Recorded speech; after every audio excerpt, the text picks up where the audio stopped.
All right. Well, hey, happy Monday, Real Estate Hustlers. Hope everybody had a great weekend. Yeah. We are here in our podcast studio, and we just wanted to talk about something. I literally just pulled Travis in from the office. I don't know what we're talking about. He has no clue what we're even talking about. Is it my birthday? Is it? Not yet, no. Okay. Not that I know of. All right.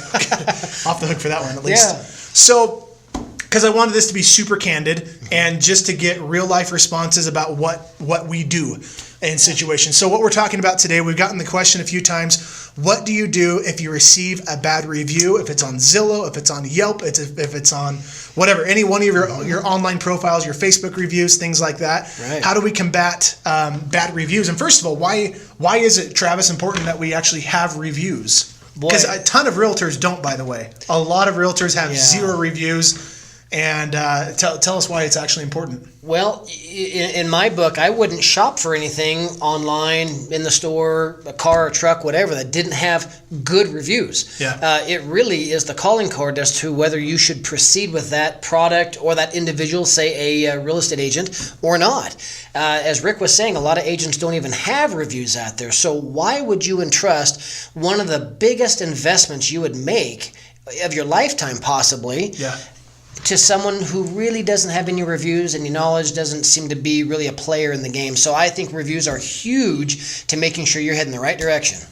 Yeah, guys, people are shopping real estate agents like they're shopping for a product on Amazon. Mm-hmm. I mean, they're scrolling through the list. They have all their information. They read their bios. They look at the reviews. Reviews are going to be one of the number one things that people look at. So if you have lack of reviews or bad reviews, then you're not going to have a very good chance of winning over a client. And when 95 or 98% of people are shopping online for homes these days, you guys, you have to have good reviews. So it's critical. Oh, it is. It totally is. Just critical. Yeah. So let's take the instance, Travis, of let's say a real estate agent. We've got this question before. A real estate agent has a bad review on their profile, whether it's their Zillow, Yelp, Google, Facebook, whatever it is. Mm-hmm. There's a bad review that's just sitting there lingering, eating that agent up.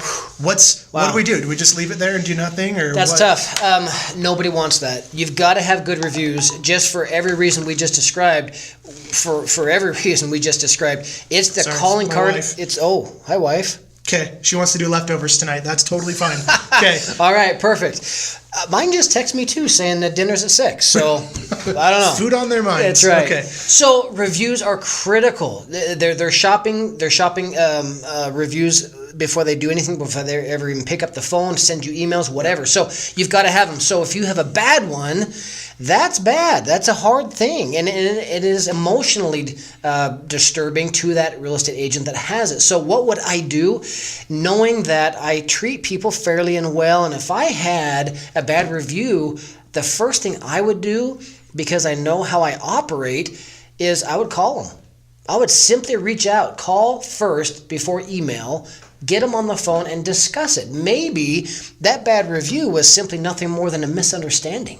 I think usually they are. It has to be. Yeah. I mean, if you're a good agent and you're doing the things that we're telling you, we're teaching you to do, there's no reason why you should have a bad review. Yeah. So if you get one, it's a misunderstanding, a word that was said wrong, maybe bad timing. Mm-hmm. It could be a lot of different things. So I would definitely first and foremost reach out to that client and ask, what happened? How could I have done better for you? And I think if you just pick up the phone and reach out to them, a lot of times they'll go on and change the review.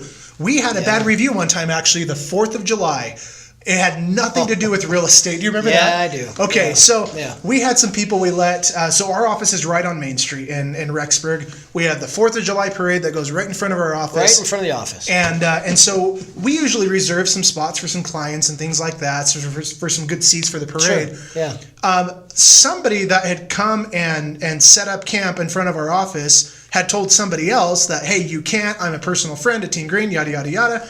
And which they shouldn't have done in the first place. No. It's open to everybody. We don't restrict anybody. No, we don't rope it off. We don't own the sidewalk on Main Street. No. So this person got on every single social profile we had and just ripped our company apart, even though we had nothing to do with it. Yeah. So first thing I did, I didn't have a phone number. Second thing I did is I wrote them an email, really nice email, said, hey, guys, that had nothing to do with us. Can you please remove that review? Like, these reviews are critical to our business. can you please take them down? I'm happy to talk to you in person. I'd love to go out to lunch with you or whatever.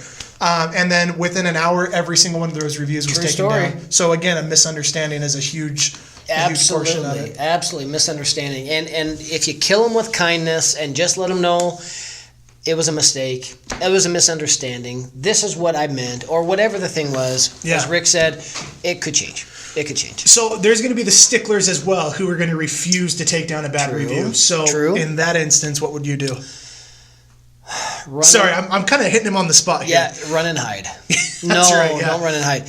You know, I think that, again, I would just keep pressing the situation of first explaining myself, understanding the situation, making sure that there was nothing left out, and then after that, if they are the stickler, if they still say, no, this is the way I feel about it, I would respond back to that review. Online, publicly, explain myself, not in deep length, but in a few sentences if you can.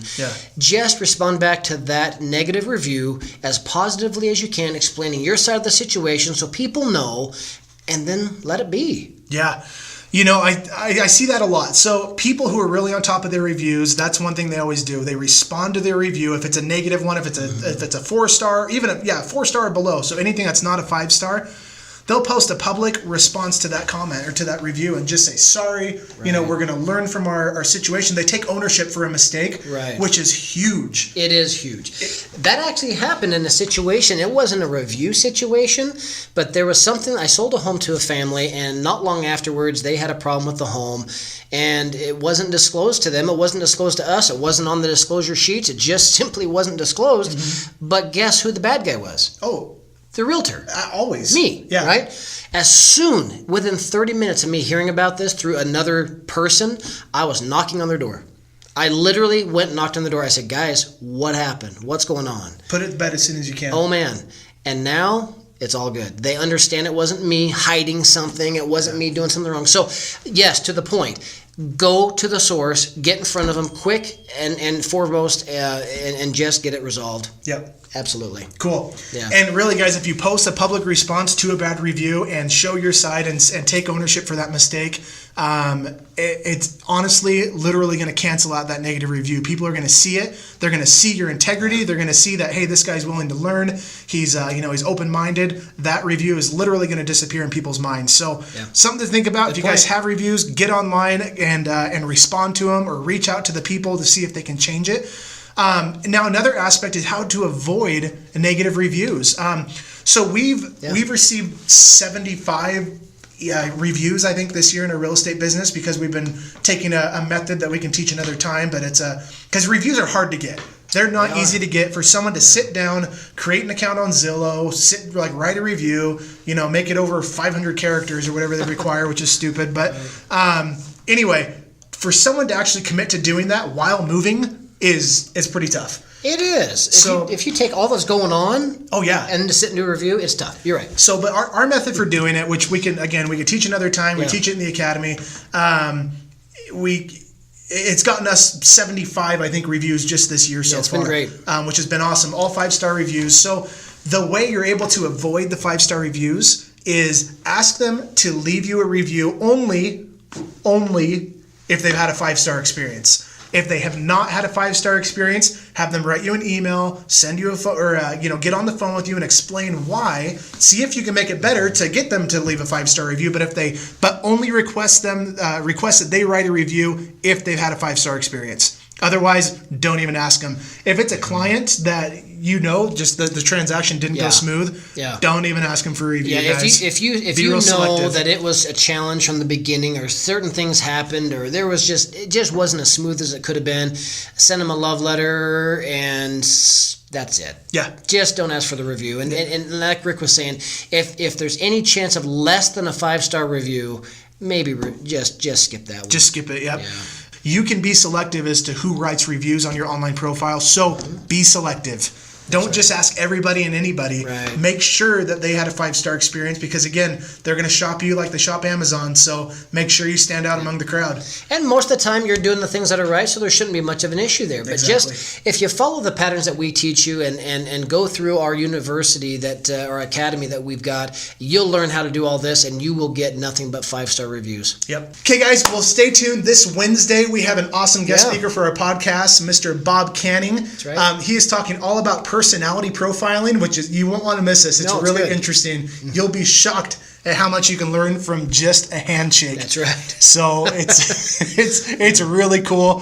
Stay tuned. We're going to be playing another game. We're going to have a prize this Wednesday, so join us on the live stream. If you're not part of our live stream, search Real Estate Hustle on Facebook. Yeah. We'll get you. It's a closed group. We're very strict on who we let in. We don't let just anybody in. But if you're in the real estate industry, let's get you into that group. Let's get you on the live streams for the podcast every Wednesday, 3 Mountain Standard Time. It's going to be a great podcast. We're super excited for it. And as always, stay tuned to our channel. We're having new tips and tricks coming out just about every single day. So anyway, guys, keep hustling out there. Keep doing a great job. We'll check in with you guys soon. Thanks.